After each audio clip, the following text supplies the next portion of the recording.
Hey everyone, it's Matt with Downrange Warbirds. Lots of stuff that we're going to be working on in this next upcoming video. We are digging into building work on the tail feathers, quite frankly. So we're going to be working on spars for the horizontal stabilizer. We're working on the rudder post. We are working on the main structural spar for the vertical stabilizer and the rudder itself.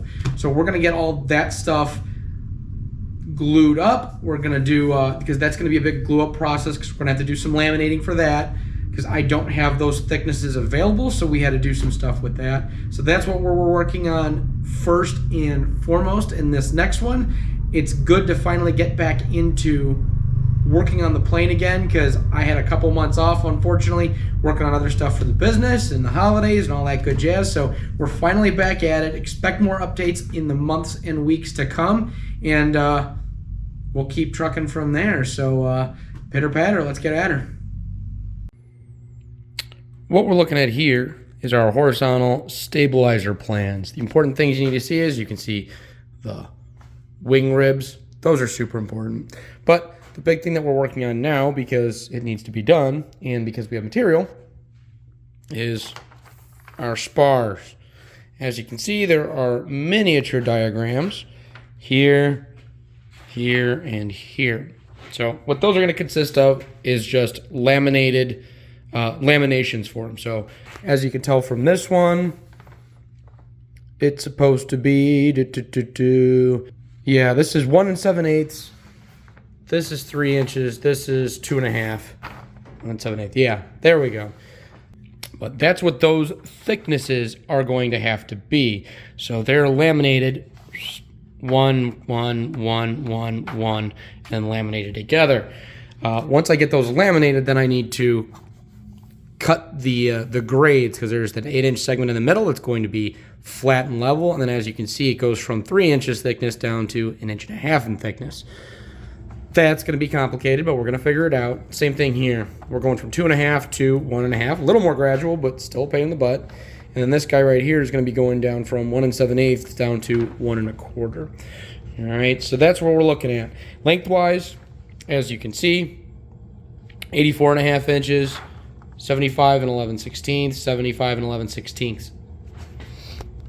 So how this is going to go, either way, I do not have enough length material to make these full width by about 4 inches for these two units. So what I end up doing, and you'll see this when we actually do the build out, and I will show you the ends, we're basically going to offset by 4 inches and just put butt joints for those top 4 components. I may additionally add a plywood skin to them just to kind of add a little extra support once these are done. So I might actually chisel off just a 1/16 of an inch and then add plywood runners just to kind of add a little extra support. But we'll see how it looks when we actually get it finished and done and it's time for install. This unit right here, because it is so much longer than the material that I have on hand, and the fact that 8-foot material costs a small fortune to get shipped, I had leftover material. So we're going to do this off of our existing leftover material, because I have a bunch of misordered 6-foot long by 1 inch cap strips by 1/2 inch. So I'm just laminating 1 inch strips for all of these, and then we will sand and plane those down to the right thickness once it's all done, because I believe it's all 3/4. At the center sections are all 3/4. So I use the 1 inch stock because we had a ton of it left over. And we're going to plane that down to the right thickness overall, and then we will figure out how to cut those curves, whether it's with a hand planer or something else to make that work. But we'll get that figured out and squared away. That's just the next challenge on this, but I don't think it's going to be too difficult to get that done, even if I have to do that with a hand sander or a hand planer. But we'll get that one worked out. While we're at it, we're working on the vertical stabilizer. We will be working on the vertical stabilizer at the same time. Much shorter components here. So we had leftover 3/4 by 3/4 stock. That we will use for building the rudder post, and then the actual post for the rudder itself.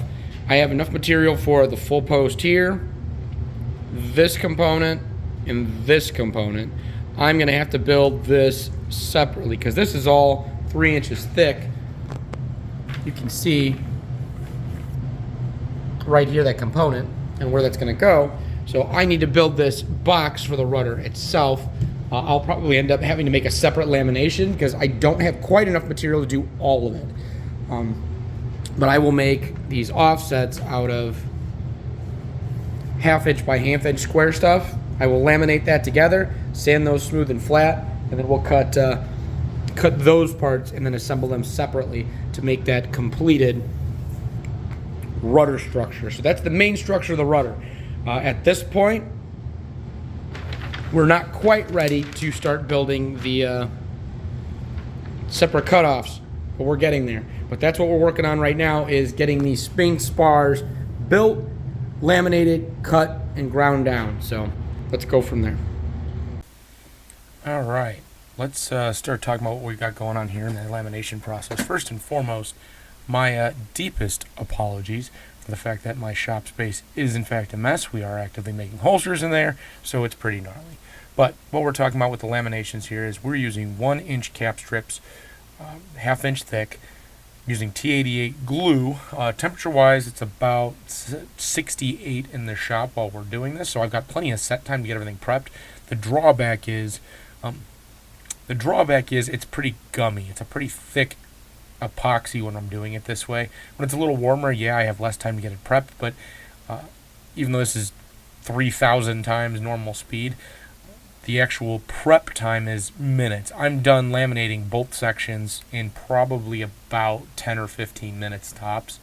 Not the end of the world. If it were warmer, it'd be a little easier to work with the material, and it goes a little further. But as you can see, I'm laminating the cap strips, and you can see parts of it in this video that there's about a 3 inch, 4 inch offset. And those offsets, I'm just cutting 4 inch butt joints and inserting them in there, butt joining them. It's the very tip of the rudder assembly in the elevator assembly, so I'm not super worried about strength at the tip components. So at that point, I'm just going to butt join them right there. They're pretty much just a mounting surface for hinges for the elevator and for the rudder, so I'm not super worried about that. So as this sits, I'm just doing those 4 inch butt joints, calling it a day. Not super worried, like I said, from a strength standpoint, so I think that'll work out all right. From there, it's just laminate them up, clamp them, make sure that they're smooth and level. They're overly thick. They're only going to need to be 3/4 inch thick when it's all said and done, but they're full 1 inch thick because I had a bunch of leftover material. Once this is all said and done, we're going to get these sanded down over at Dave's, get those cleaned up nicely, brought down to the right width, and then we'll figure out what tactic we need to utilize in order to get the slants in place to finalize how these are going to look. As you can see, this is the storefront shop space where we're normally doing other stuff, and there's people coming and going quite a bit, but not a big issue. This stuff takes about 10 or 15 minutes of setup to get done. Laminate, clamp, and then leave for a couple hours till it's set and I can do the next layer. Everything from, I think, 1 7/8 is the thinnest one to a 3 inch thick spar for one of the rudders as well. Plus then we'll do the actual, horizontal stabilizer, and the rudder post itself will get taken care of here as well. That one's a little shorter, that one's a little easier. As you can see, the glue up is a pretty straightforward process. So this is just that in warp speed, so you don't have to watch me doing it over and over and over again, and then you get to see me doing the very precise mixing process using a lovely food scale that I happen to have floating around just for this purpose. And then regular acid brushes, doing it over the plastic makes it great so it doesn't stick, and overall it ends up being a very, very simple process.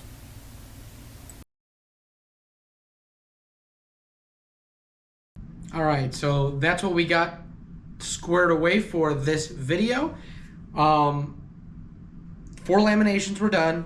We've got the vertical post done, so all of our our vertical stabilizer and parts are done, with the exception of some of that back boxed component where the hinging is going to go into place.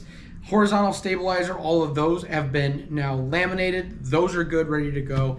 Now we just need to plane them to the right width, or thickness I should say. Then we need to figure out the angles and how I'm going to go about cutting that. I haven't figured out if I have to hand plane those or if I'm going to have to get creative some other way. But I'm going to get with my very good buddy Dave get with him because I have a feeling he's got some great ideas on how to kind of figure that stuff out. So cleaning those up is going to be on the short-term agenda. Everybody, thank you so much for tuning in, following the channel, supporting the plane project. As usual, the usual kickoff for Downrange, since the Downrange Firearms sponsors all this wonderful stuff for me.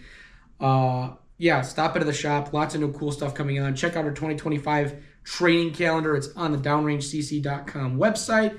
Thank you, everybody. Appreciate all your support, and we'll catch you on the next video.